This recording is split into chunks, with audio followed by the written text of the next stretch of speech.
और सम्मान आज सदन के हर सदस्य के मन में भी है।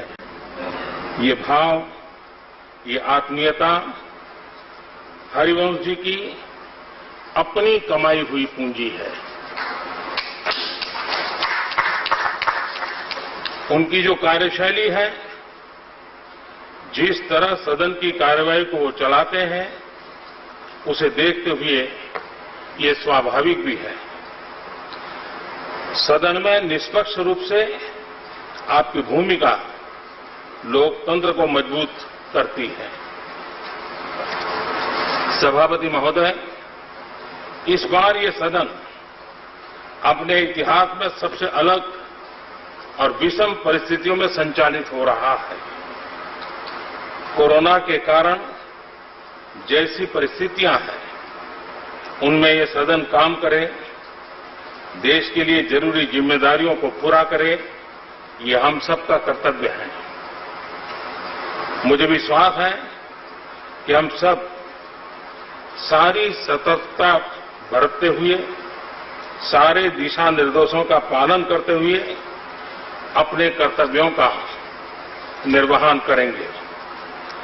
राज्यसभा के सदस्य, सभापति जी और उपसभापति जी को सदन की कार्यवाही सुचारू रूप से चलाने में जितना सहयोग करेंगे, उतना ही समय का सही उपयोग होगा और सभी सुरक्षित भी रहेंगे।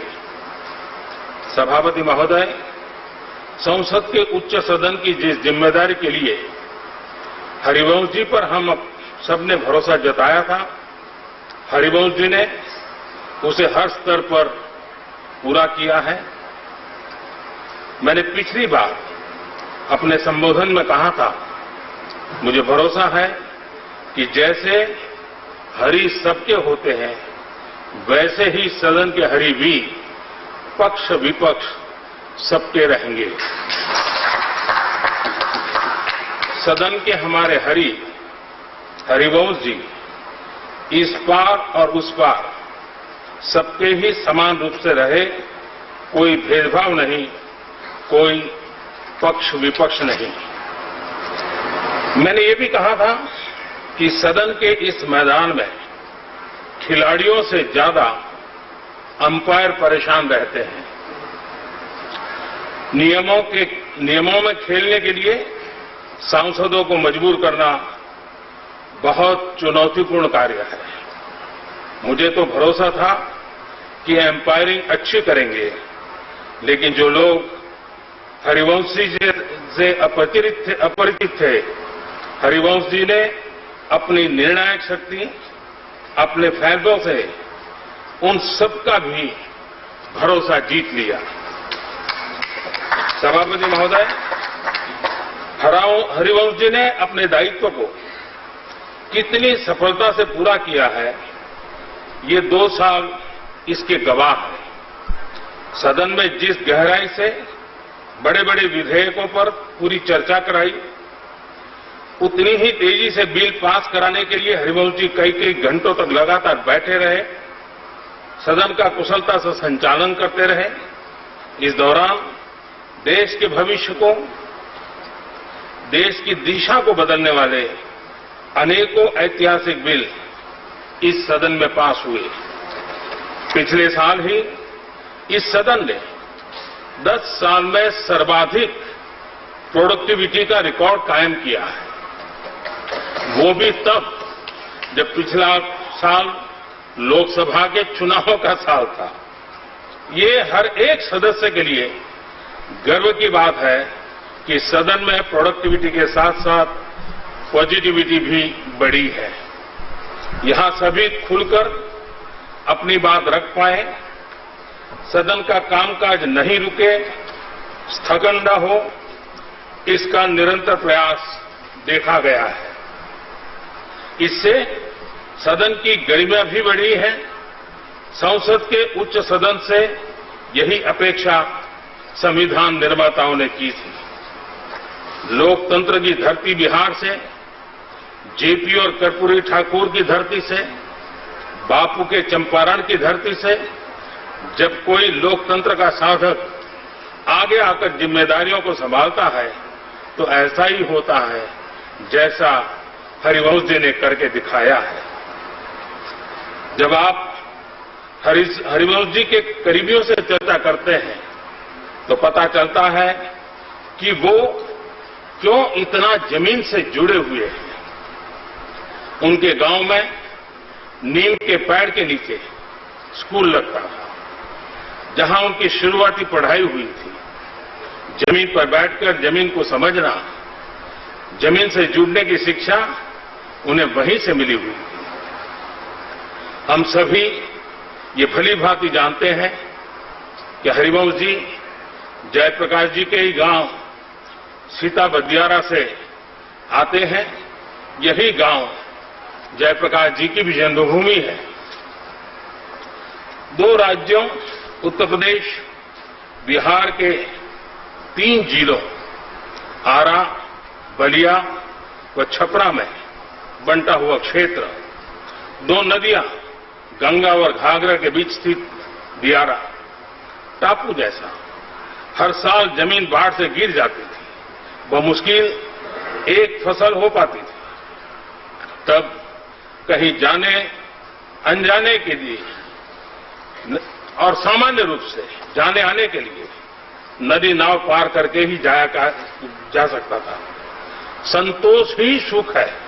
यह व्यवहारिक ज्ञान हरिवंश जी को अपने गांव के घर की परिस्थिति से मिला। वो किस पृष्ठभूमि से निकले हैं, इसी से जुड़ा एक किस्सा मुझे किसी ने बताया था। हाई स्कूल में आने के बाद हरिवंश जी की पहली बार जूता बनाने की बात हुई थी। उसके पहले उनके पास न जूते थे और न ही खरीदे थे। ऐसे में गांव के एक व्यक्ति को जूता बनाते थे। उनको हरिवंश जी के लिए जूता बनाने के लिए कहा गया। हरिवंश जी अक्सर उस बनते हुए जूते को देखने जाते थे कि कितना बना। जैसे बड़े रईस लोग अपना बंगलो बनता है तो बार बार देखने के लिए जाते थे। हरिवंश जी अपना जूता कैसा बन रहा है, कहां तक पहुंचा है, वो देखने के लिए पहुंच जाते थे। जूता बनाने वाले से हर रोज सवाल करते थे कि कब तक बन जाएगा। आप अंदाजा लगा सकते हैं कि हरिवंश जी जमीन से इतना क्यों जुड़े हुए हैं। जेपी का प्रभाव उनके पर बहुत ही था। उसी दौर में उनका किताबों से भी लगाव बढ़ता गया। उससे भी जुड़ा एक किस्सा मुझे पता चला। हरिवंश जी को जब पहली बार सरकारी स्कॉलरशिप मिली तो घर के कुछ लोग उम्मीद लगाए बैठे थे कि बेटा स्कॉलरशिप का पूरा पैसा लेकर घर आएगा। लेकिन हरिवंश जी ने स्कॉलरशिप के पैसे घर न ले जाने के बजाय किताबें खरीदी। तमाम तरह की संक्षिप्त जीवनियां, साहित्य यही घर लेके गए। हरिवंश जी के जीवन में उस समय किताबों का जो प्रवेश हुआ था वो अब भी उसी तरह बरकरार है। सभापति महोदय, करीब 4 दशक तक सामाजिक सरोकार की पत्रकारिता करने के बाद हरिवंश जी ने 2014 में संसदीय जीवन में प्रवेश किया था। सदन के उपसभापति के तौर पर हरिवंश जी ने जिस तरह मर्यादाओं का ध्यान रखा, संसद सदस्य के तौर भी उनका कार्यकाल उतना ही गरिमापूर्ण रहा है। बतौर सदस्य तमाम विषयों, चाहे वो आर्थिक हो या सामरिक सुरक्षा से जुड़े, हरिवंश जी ने अपनी बात प्रभावी ढंग से रखी थी। हम सब जानते हैं, शालीन लेकिन सारगर्भित ढंग से बात रखना उनकी पहचान है। सदन के सदस्य के तौर पर उन्होंने अपने उस ज्ञान, अपने उस अनुभव से देश की सेवा का पूरा प्रयास किया है। हरिवंश जी ने सभी अंतर्राष्ट्रीय पटलों पर भारत की गरिमा, भारत के कद को बढ़ाने का काम भी किया है। चाहे वो इंटर पार्लियामेंट्री यूनियन की तमाम बैठकें हों या फिर दूसरे देशों में भारतीय संसदीय प्रतिनिधिमंडल के रूप में सदस्य के तौर पर भूमिका का निर्वाह हुआ।